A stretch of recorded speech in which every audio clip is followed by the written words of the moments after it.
And we've been told from childhood that, you have to get your one house. But when we grow, then we come to know the actual price of the house. I want to invest in a commercial asset, a good commercial A-grade asset. I need 10, 20, 30 crores. Not every person has got a resource to that kind of money. So fractional ownership actually helps a kind of an investor, which comes in as low as a ticket size of 30 lakhs or probably 10 lakhs, who have been our tenants in the past, like Microsoft, Toyota. How easy it is to invest when it comes to fractional investments? Well, you'll be surprised to know there's only two things which we need from the customer. One, a laptop or a desktop, and an internet connection. Hello all, I'm Poornima. Fractional ownership or fractional investment is poised to revolutionize the real estate industry by offering investors the opportunity to make smaller investments in premium A-grade properties. This innovative approach allows individuals to enjoy the benefits of property ownership, such as rental incomes and appreciation, while minimizing risks and capital requirements. To discuss on fractional investments, we have Mr. Aabimaanyo Arora from HBits with us here, who is an industry expert with more than 25 years of experience in banking and financial industry and 6 years of experience in fractional investment industry. He has done his corporate finance from IIM Calcutta. He has worked with organizations like HSBC, HDFC, and DBS Bank.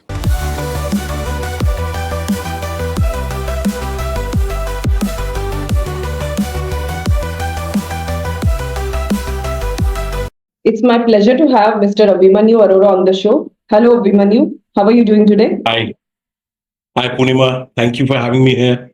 So, Aabimaanyo, fractional investments, as we are discussing, nowadays there are a lot of people, a lot of discussions going on about fractional investments in the market. But still, there are certain pockets which still want to invest into the conventional real estate, conventional commercial offices. Could you shed light on how fractional investments will be beneficial to the investors? Sure. Well, that's a very important topic to understand for each and every individual now. Conventionally, being Indians, we love real estate, right? And we've been told from childhood that, you have to get your one house. But when we grow, then we come to know the actual price of the house, right? That how much it costs. So we might be earning in lakhs, we might be earning in crores. But today with the fractional ownership, it helps us to understand and invest in just a smaller amount. So if I want to invest in a commercial asset, a good commercial A-grade asset, I need 10, 20, 30 crores, right? Not every person has got a resource to that kind of money. So fractional ownership actually helps a kind of an investor, which comes in as low as a ticket size of 30 lakhs or probably 10 lakhs, which is going to be further, regulated by SEBI, and invest with us. So it helps us now very retail customer as well to invest in that particular real estate. So that is even in places where there are new metropolitans and places, even in such places, people can go ahead and take an advantage of the new constructions. They can go ahead and invest in all those as well. Okay. So there is a kind of a segment when we talk about fractional ownership, we deal into only pre-leased commercial properties. Okay. Pre-leased commercial properties means when the property is already ready, OC is received, and tenant has already come in. Okay.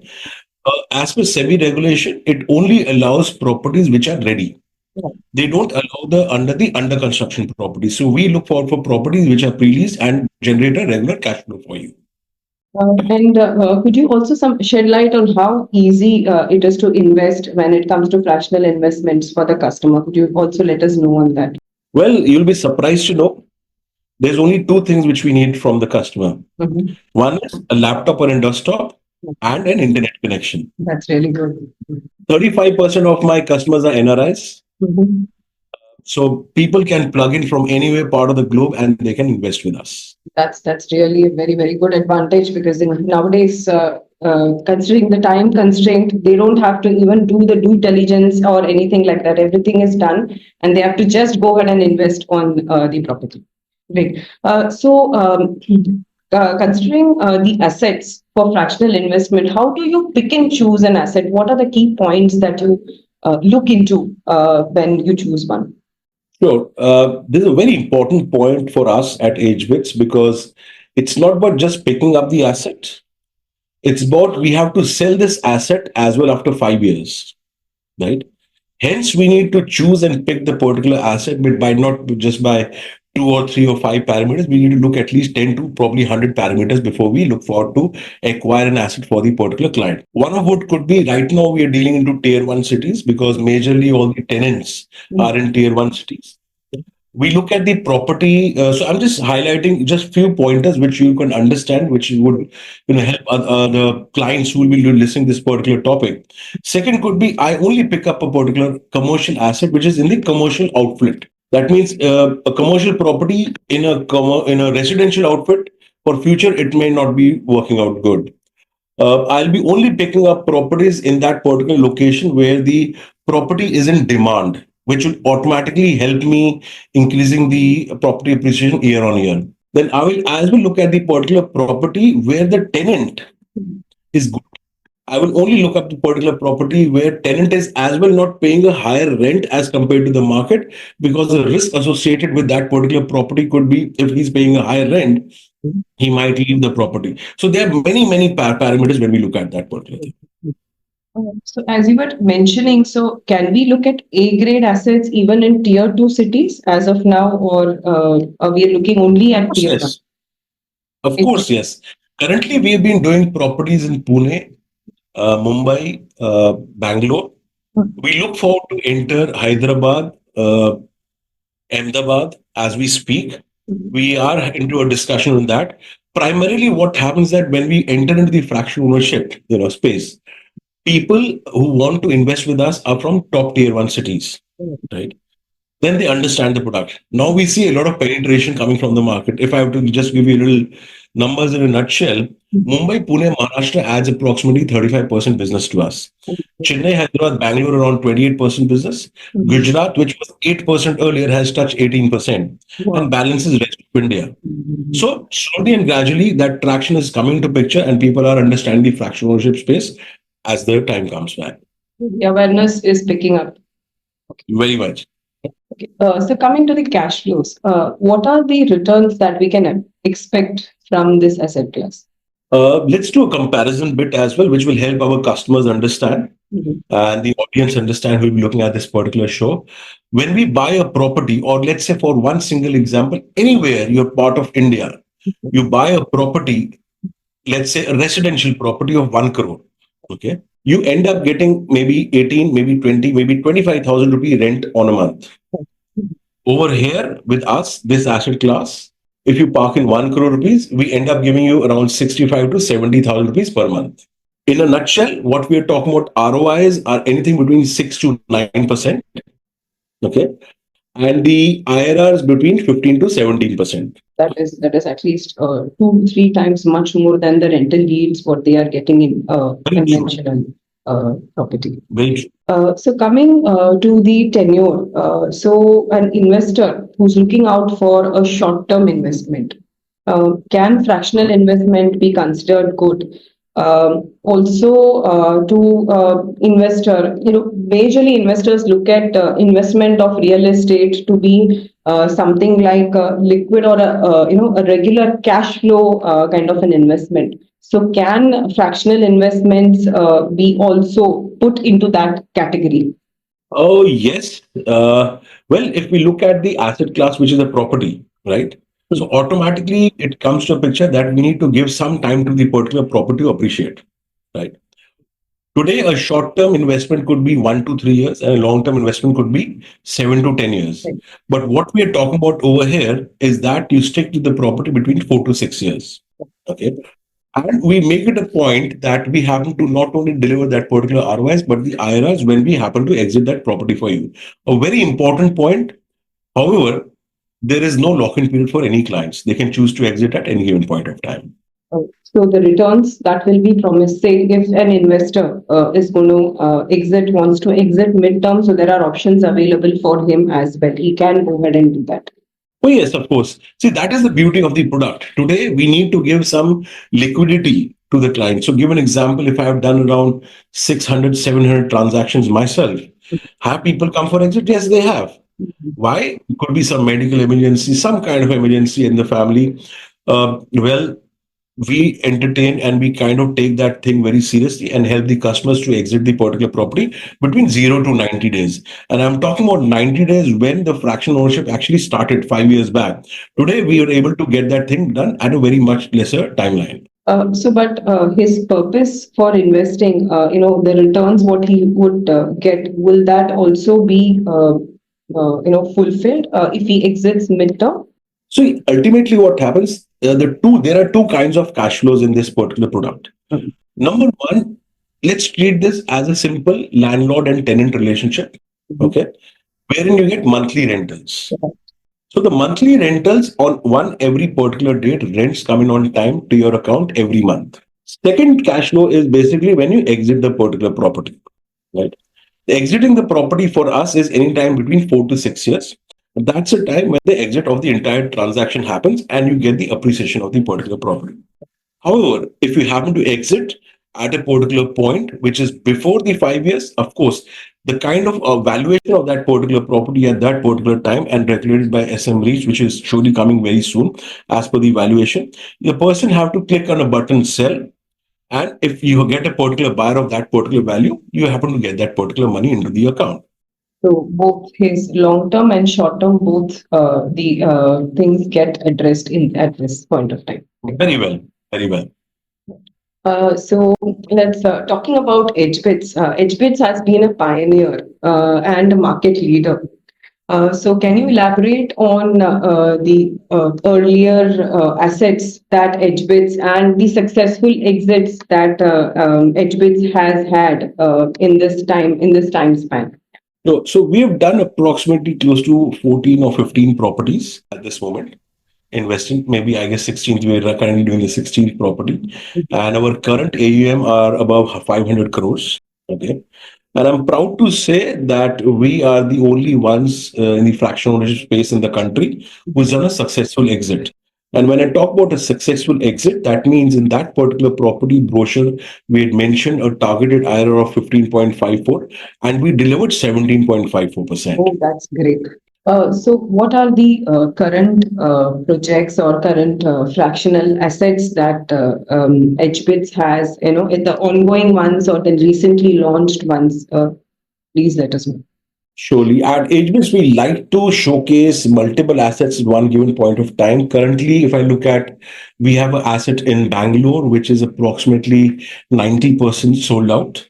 And we have another asset, which is basically in Mumbai, Thane, which is around 35% sold out. To give you an example, our tenants who have been our tenants in the past, like Microsoft, Toyota, Ingenico e-payments, Viante, so these are the kind of tenants which we, believe in, and we kind of get as our product for our clients. The tenant who is in right now in Thane is Teleperformance. This property is based out of Thane in Wagle Estate. And Teleperformance is basically a 10 billion euro company. So these are the particular tenants which we are talking about. The ROI of this particular product is 8.75%, and the targeted IRR is around 15.16%. So in a nutshell, if I have what that formulates for a very a person to understand in layman, 100 rupees parked in today will become 181 rupees in the fifth year exit, which includes rent receivables. Coming to the differentiating strategy of HBits, because it's a pioneer and the market leader, I'm sure there would be a differentiating strategy in comparison to its other competitors. Do let us know on that. And what are the future products that HBits is coming up with that will help its investors? Sure. So I'm happy these questions have come out and we're able to highlight things with your resources. So what are the, why people invest with us? That's number one. I'll give you 4 points. Number one, and you'll be surprised, people invest with us because the pedigree of the management. So if I talk about Shiv Parekh, who's the founder and CEO of HBits, he's a Harvard graduate, a Stanford alumni, ex-City banker, Forbes 30 under 30. Co-founder and CFO is Mr. Sameer Bhandari. He's the IIM Ahmedabad, Chartered Accountant batch 87. He was the managing director of Nomura Securities. He was the managing director of JP Morgan Bank Singapore for good 20 years. Overall, 25 years experience, 35 years experience with 33 years experience in banking. So pedigree of the management is very important with us, and that's why people invest with us. Number two is since the concept, that's USP number two. A lot of people look at us as a startup. Okay. So because the concept is fairly new, but just to let you know for the audience, fractional ownership has been in US and UK for decades. Okay. In India, it was fairly new, but just to let you know, we are not just a 5 or a 7-year-old entity. We are a 35-year-old entity dealing into commercial real estate development, construction, and leasing for the last 35 years. It's just that the fractional ownership arm started, and that's how we are doing this particular business. Second part, which you happen to ask, sorry, there's a couple of more USPs which I like to showcase. See, with the experience coming into picture, and kind of pedigree which we have in the management. So a lot of mind comes together and figure out that what is the right kind of product in the market for the customer. See, the ROI is like 6%, 7%, 8%, 9%, you can get it anywhere. The USP at Edgebits is that we primarily look and emphasize on the entry price point. Let's talk about this particular IT park, Usher IT Park building based out of Wagle Estate in Thane. The valuation of the property says 18,700 rupees a square feet. There was one transaction which happened in 2022 at a pricing of 22,000 rupees a square feet. But today, we have got a deal for our customers at a pricing of 15,300 rupees a square feet. So the entry price point is very important because a good entry price point will determine a smooth exit in the future. Last but not the least USP, we have a performance track record to share, which I just shared with you, that we have a successful exit, which we have delivered 17.54%. To the answer to your question second, which was basically what are the future plans, right? Well, we have pretty much warmed up the industry from last 5 years, 6 years, okay? And SEBI has looked at us. There was a correction, there was a discussion which went to and fro with SEBI and all the fractional ownership companies in the country. They came up with a consultation paper discussion, and now they have given a green signal to all the fractional ownership players in the country. We have now been categorized as SM REITs, that means small and micro REITs. We at Edgebits have already applied for SM REIT license approximately 45 days back. And I guess in next 5 or probably 2 weeks from now maximum, we should have the SM REIT license with us. That means any assets which we have currently, which is listed on our platform, funded, those all will be migrated to the SM REIT section as well. Really great news. Thank you so much, Aabimaanyo, for sharing so much light and the knowledge that you have given. I'm sure all the investors are going to be benefited. Thank you once again. Thank you very much, Poornima. It was great having a discussion with you. Always open for this kind of discussion. Thank you very much. Thank you.